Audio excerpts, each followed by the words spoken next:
Hey everybody, I'm really excited to show you what we're going to be looking at in this video. It's going to be the RØDE NT1 5th generation studio condenser microphone. There are so many things to talk about with this microphone, so let's just get right into it and unbox. As always, RØDE does a beautiful job packaging their stuff. First thing we're going to see is just a nice little carrying bag, and there we go. What a beauty.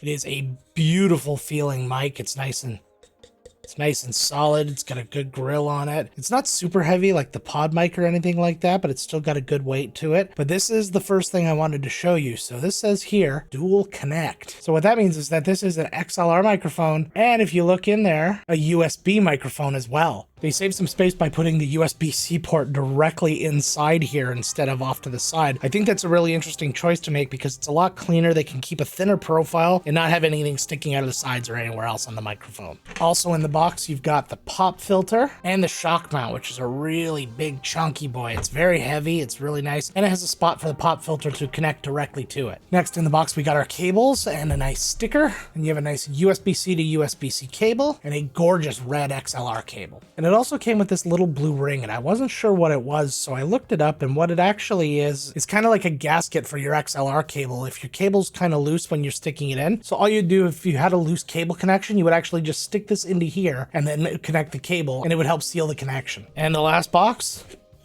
nothing. It appears to have just been a spacer. So I'm super excited to get this thing set up so we can see what it's all about. I'll be back with you in a second. Okay, so we're all set up. The setup was quite easy. You'll actually notice too that the microphone and the way it sits, it's a much smaller profile than all the pieces when you were looking at it separately. I mean, the pieces in my hand, each individual piece felt pretty big, but the profile when it's all put together is not very big compared to other microphones that I've done. I've had ones that have completely blocked my face, which I'm not a particular fan of because, you know, but the only thing that strikes me as weird on the microphone, and I get it from a design standpoint, but it's just something that I'm not used to in a microphone that's capable of USB, there is no headphone jack on this microphone. So right now I am hooked up via the USB, and I don't have a particular way to listen to it. When I use XLR, it won't be a problem because I'll be able to plug in headphones into whatever my interface is. But in this case, my interface is actually my computer, so if I did listen to myself through there, I'd hear it on a delay and you get that whole speech jam thing going on, so that's not how I'm going to do any of this. The way I'm actually going to test the audio, I'll show you in a little bit, but I have been hiding something from you, and this might be my favorite detail about this specific microphone. This is the first of the RØDE microphones to be able to do this, not counting the RØDE X ones because that's technically a separate brand. This microphone can access the Unify software. And if you saw any of my RØDE X videos, you'll know how much I love this software. It takes all of the ease of use of the wavelength software and beacon software, the ability to add a ton of different sources to one single mixer, the fact that it has sub-mixes so I can send completely different mixes to my stream, my headphones, chat, to my recording, which we'll get to that in a second, and to a monitor if I wanted to. But you did hear me say record, and that is because RØDE took from their own hardware, the RØDECaster Pro, the RØDECaster Pro II, the ability to record directly on this software. And to top it off, the ability to use a sound pad, and you can record your own sounds on here. You could load pre-recorded sounds, or you could use the ones that already come on here.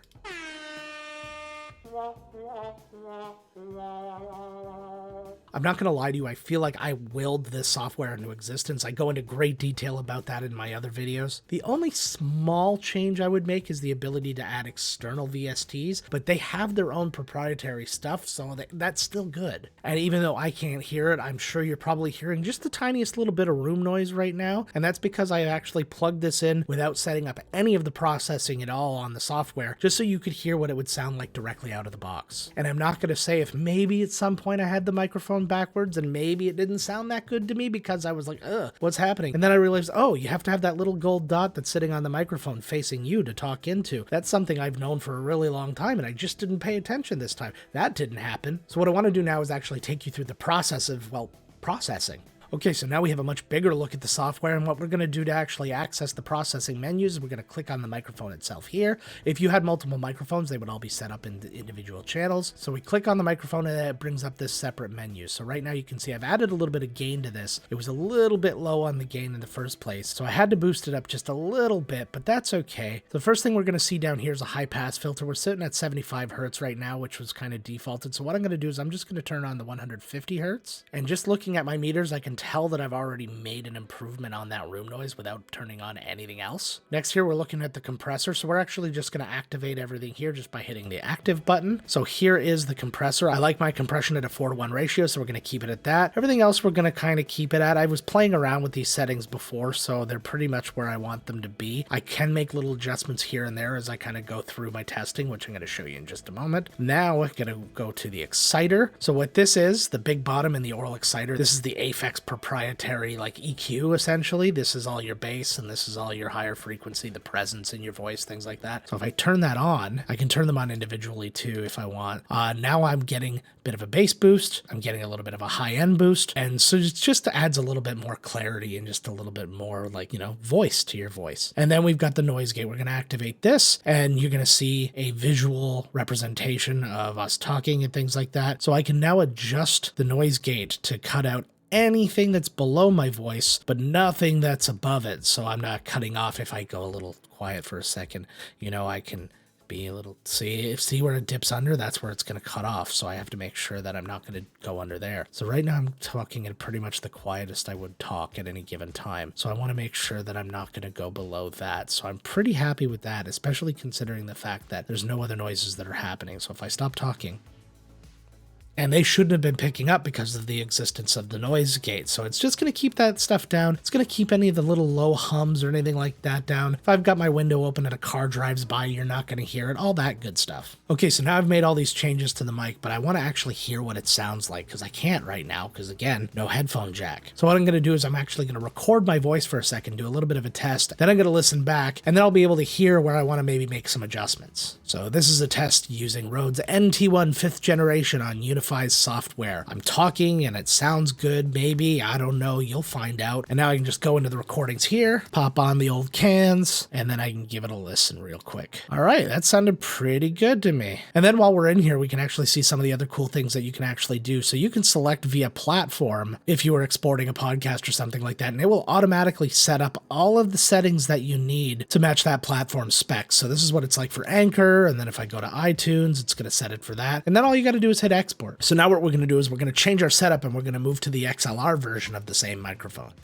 Hey, Editor Joe here, and I forgot to tell you about something that was really important about this microphone, and that's that it actually has a patent-pending 32-bit float. You might have heard about 16-bit float. It's in a lot of other microphones, including ones that I've reviewed before. But what this creates is a decibel range that goes beyond your wildest imagination, which means you shouldn't have any clipping. Also, if you go too low, it should still be clear. There should be no loss of detail in the audio or anything like that. But I wanted to prove to you that I'm not going to clip, even if I get loud. So this is going to be our yell test because nobody's here. I'm not going to wake anybody up right now. So now we're going to talk all about this microphone and I'm really excited about it. And whoa, Nelly, it's going to be a great one. Make sure to hit the like and subscribe. Also subscribe to Miscast Play, my gaming channel.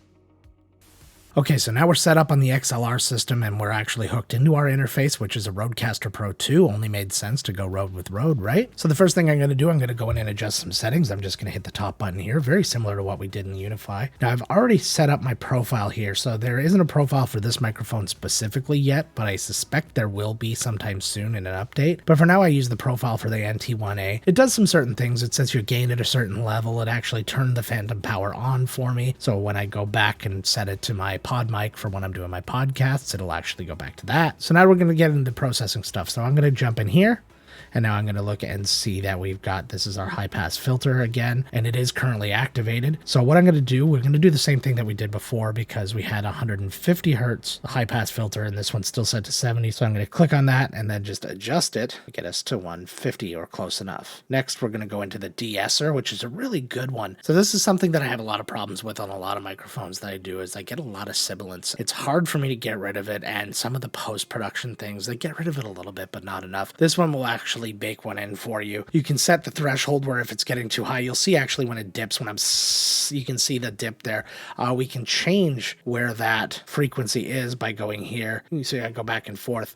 It'll actually change the location of that. So you can see when